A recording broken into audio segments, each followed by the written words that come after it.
राधे राधे दोस्तों। तो ये चल रहा है बैसाख का महीना। कहते हैं कि बैसाख के महीने में सुबह सुबह ब्रह्म मुहूर्त में उठ के जो स्नान करते हैं, जो नहाते हैं ठंडे पानी में, तो उनको जो है पापों से मुक्ति मिलती है, साथ में उनका मन को शांति मिलती है और पुण्य मिलता है काफ़ी।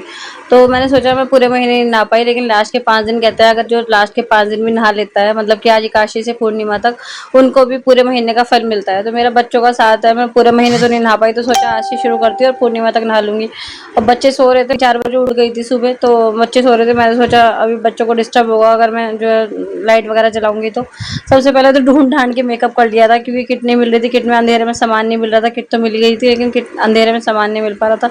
जैसे-तैसे करके ढूँढ के मेकअप कर लिया। उससे पहले झाड़ू, पोछा वगैरह सब कर दिया था आराम से, सारे में पानी वगैरह डाल के बाहर से धुलाई कर दी थी। और एकादशी के दिन हेयर वॉश करना नहीं होता, तो इसलिए आज हेयर वॉश किए नहीं है। बैसाख का महीना तो चल ही रहा है, साथ में आज है मोहिनी एकादशी। काम वगैरह निपटाने तो होते हैं, क्योंकि 1 डेढ़ घंटा तो सुबह के रूटीन नॉर्मली काम में लग ही जाता है। झाड़ू पोछा करना, ब्रश वगैरह करना, फ्रेश होना, सारे में साफ सफाई करना। उसके बाद निकाल के रखे ठाकुर जी की ड्रेस वगैरह, क्योंकि 2 ठाकुर जी है मेरे पास, एक छोटे एक बड़े, एक राधा रानी है। लक्ष्मी गणेश जी को भी स्नान करवाती हूँ, गाय माता को भी स्नान करवाती हूँ, इसलिए कपड़े ढूंढने में काफी टाइम लग जाता है। पहले उनके कपड़े ढूंढ के रख दिए, अब जाएंगे मंदिर, मैं भी और पतिदेव, हम दोनों मंदिर जाते हैं डेली रूटीन में।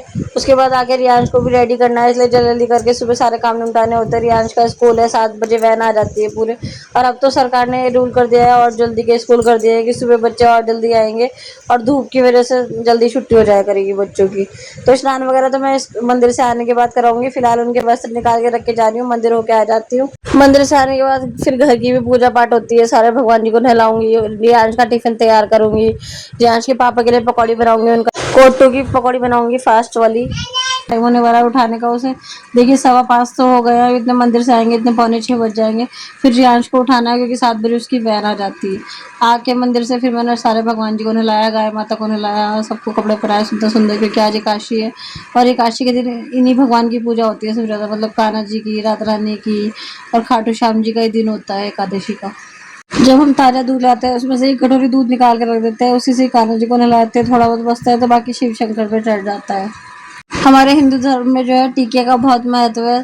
सारी भगवान जी को नहाने के बाद रोली का और चंदन का टीका लगाया, और अपने माथे पे भी रोली चंदन का टीका लगाया, क्योंकि एक तो एकादशी की थी और ऊपर से बैसाख माघ चल रहा था, तो ज़रूर लगाना चाहिए। सुहागनों को तो मतलब ज़रूर लगाना चाहिए, उन्हें तो अपना माथा खाली छोड़ना नहीं चाहिए।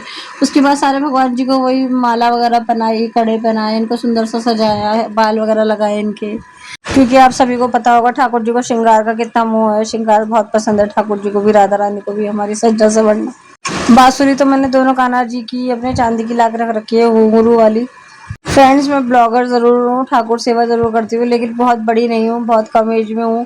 अगर मुझसे कोई भूल चूक हो, कोई भी गलती लगे आपको मेरी पूजा पाठ में, किसी भी चीज़ में, तो मुझे बता दिया करो, मैं उसे सुधारने की कोशिश ज़रूर करूँगी, क्योंकि भूल चूक से कोई काम करो तो वो अधूरा ही माना जाता है।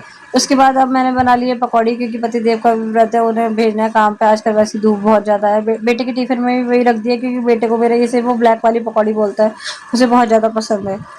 वैसे तो सभी लोगों का मानना है कि ठाकुर जी श्रद्धा भाव के भूखे होते हैं, सिर्फ इन्हें कुछ नहीं चाहिए हो, लेकिन फिर भी आप लोग बता सकते हैं अगर मुझसे कोई भूल चूक हुई तो क्षमा। मेरी किचन और मंदिर बराबर बराबर में ही है, तो इसलिए पूजा पाठ करते करते ही मैं बच्चों का टिफिन भी बना देती हूँ, और ये जो रामायण पढ़ते हैं रियाज के पापा, वो भी सुनती रहती हूँ।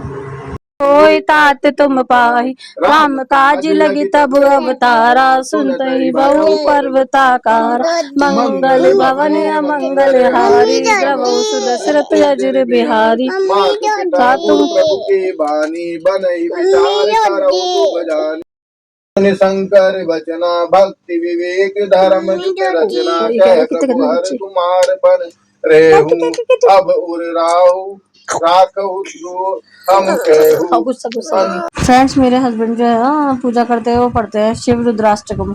आप यकीन नहीं करेंगे, इतनी शांति मिलती है उसे पढ़ने के बाद, इतनी शांति मिलती है, मतलब मेरा तो मन करता है मैं पढ़ती रहूँ पढ़ती रहूँ, इतना सुकून मिलता है मन को बहुत ज़्यादा। वैसे तो रामायण पढ़ के भी बहुत सुकून मिलता है, लेकिन उसमें कुछ अलग ही बात है। ऐसा लगता है मतलब कि ज़िंदगी की सारे सुकून भाई इससे पढ़ने में ही है। मुझे तो बहुत मन को मेरी शांति मिलती है। मेरे हिसाब से पूजा पाठ करने के बहुत सारे फ़ायदे हैं। सबसे पहला फ़ायदा तो ये है मन को शांति मिलती है। दूसरा फ़ायदा ये है कि घर में पॉज़िटिव वाइब्स आती हैं।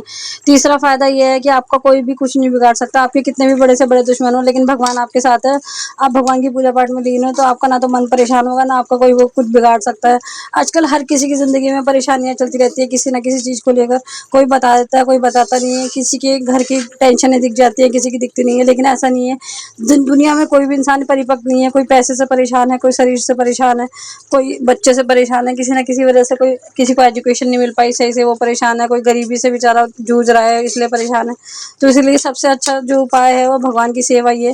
ज़्यादा नहीं कर सकते, राधा नाम का जाप कर लो, राम की माला कर लो, बहुत सारे उपाय हैं। ऐसा नहीं है कि दिया बत्ती करने से सब कुछ होता है या भगवान जी के आगे एक एक घंटा बैठने से। जिसका जितना सामर्थ्य उतना करना चाहिए। चाहे गीता पढ़ लो, चाहे रामायण पढ़ लो, चाहे भागवत पढ़ लो, बहुत सारी चीज़ें हैं। ज़्यादा नहीं पढ़ सकते, दुर्गा चालीसा पढ़ लो, हनुमान चालीसा पढ़ लो। मेरे हिसाब से कष्टों से मुक्ति का एक ही उपाय है, सिर्फ़ वो है भगवान जी की सेवा, ठाकुर जी की सेवा और मतलब यही भगवान की भक्ति में लीन हो जाना। क्योंकि दुनिया में आप किसी की कितनी भी सेवा कर ले, कोई आपको कुछ नहीं देने वाला। सभी लोग किसी न किसी तरीके से इंसान से मोह माया से जुड़े हुए हैं, एक भगवान को छोड़ के। इस दुनिया में हर रिश्ता मतलब से जुड़ा हुआ है, चाहे पति पत्नी का हो। देखो अगर पत्नी को पति कमाई करके लाके देगा तभी पत्नी इसलिए जुड़ी हुई है। पत्नी घर का सारा काम करती है, पति इसीलिए जुड़ा हुआ है क्योंकि घर संभालती है वो, बच्चे संभालती है वो। अगर यदि हम कह दें कि हमसे काम नहीं होगा घर का और हम सही सलामत है, बीमारी में नहीं कह रही मैं, बीमारी में हमारे पति हमारा साथ देंगे, पूरा देंगे। हमारे पति बीमार हो हम पूरा साथ देंगे उनका। लेकिन अगर हमारे पति कह दे मैं आज कमाने नहीं जाऊँगा, मैं तुम्हारे घर के खर्चे पूरे नहीं कर सकता, तो मैं नहीं मानती कि कोई भी पति पत्नी एक साथ रहेंगे। या माँ बेटों की सेवा करती है या बेटे माँ की सेवा करते हैं, यही दुनिया की रीत है। लेकिन भगवान है हमारे, हम भगवान की सेवा करते हैं। भगवान हमें इतना सब कुछ देते हैं लेकिन हम भगवान को कुछ भी नहीं दे पाते। चलिए फ्रेंड्स, अब चलते हैं एकादशी के कीर्तन में। आज है मोहिनी एकादशी, तो उसका आज कीर्तन है मंदिर में हमारे पास वाले।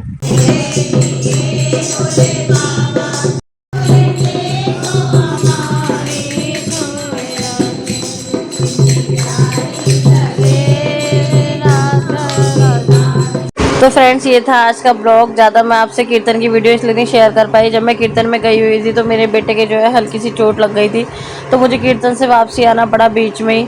तो इसीलिए मैं सारा जो आपसे कीर्तन का ब्लॉग है वो शेयर नहीं कर पाऊँगी, सॉरी आज के लिए।